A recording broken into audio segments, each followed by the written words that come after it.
What's going on, YouTube? Looks like Elon Musk has pushed forward another potentially, hugely game-changing announcement in regards to Tesla, to the adoption of electric cars in general, and the Supercharger network. So, as you guys know, the Supercharger network is a series of, recharging stations that Tesla has spent tremendous amounts of money to develop and build out across the United States, in Europe, and even in parts of Asia, China, I believe.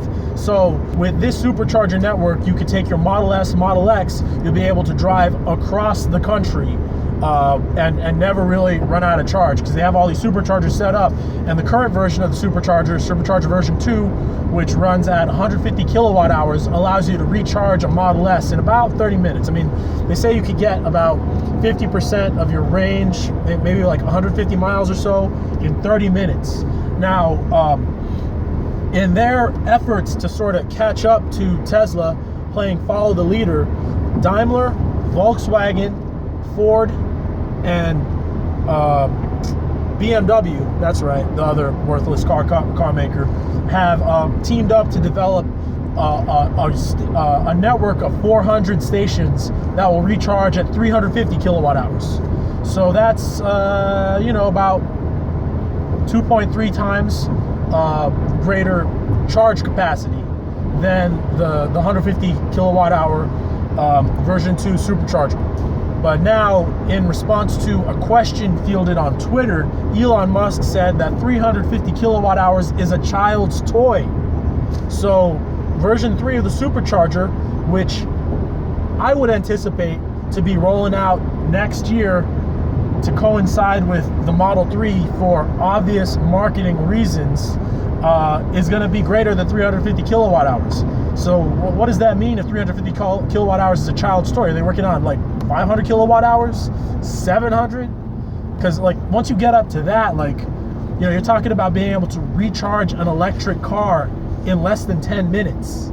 And you're really pushing the envelope in getting rid of that final sort of barrier, that final advantage that gasoline has. The fact that you could go to a gas station and pump some gas in about, in like 10 minutes, 5 minutes, really, if you think about it.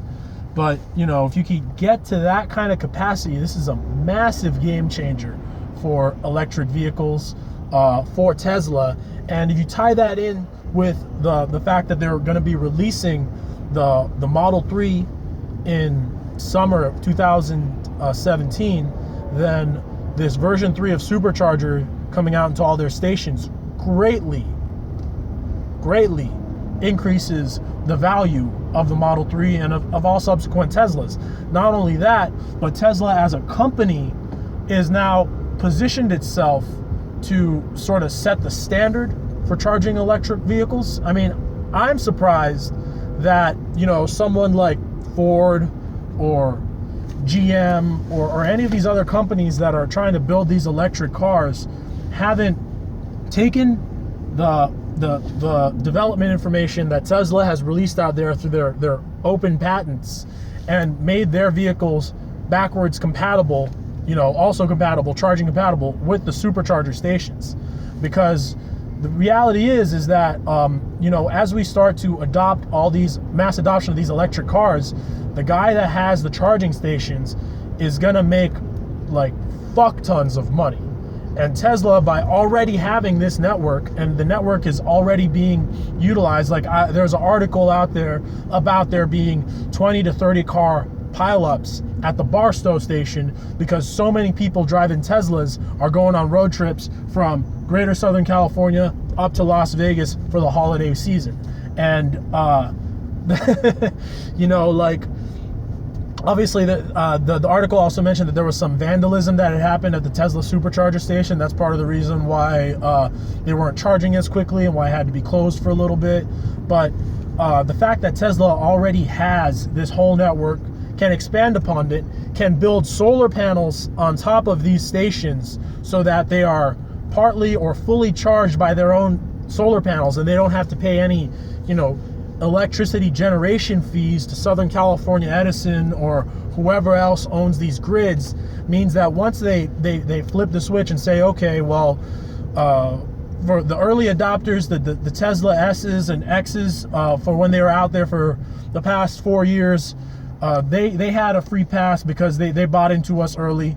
But now we're going to start charging, who knows, a couple cents a kilowatt hour, whatever. They're going to make fuckloads of money, because if they can get, you know, 200,000, 300,000, or even meet their goal of 500,000 Tesla Model 3s being sold a year, you can bet that all those stations are going to be used. And once you see that kind of mass usage of these stations and it becomes that convenient, you're going to see someone like Ford try and make the Ford like Model E, or, you know, whatever, and try and put a supercharger socket in there. And, you know, reality is, like, Tesla is so far ahead of the rest of these clowns, really. I mean, Elon Musk is like running circles around these guys. They don't know what the fuck they're doing. Like 400, they just got together and agreed, the four of the biggest auto manufacturers in the world, that they're going to try and develop these 400 stations. And, you know, Elon just comes out and says 300 kilowatt hours is nothing.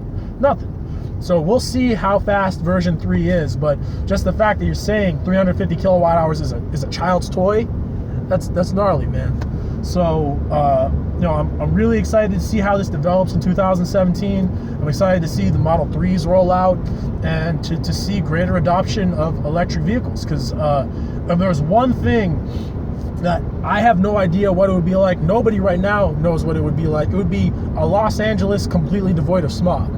And that could be a possibility within the next 10, 15 years if we see a widespread adoption of these electric cars. No more emissions in Los Angeles, clear skies. I mean, they say it only takes a couple weeks of you know, no more vehicles driving for skies to clear up. There's an article out there about the skies in Beijing clearing up in time for the Olympics. They just banned all vehicles for 2 weeks.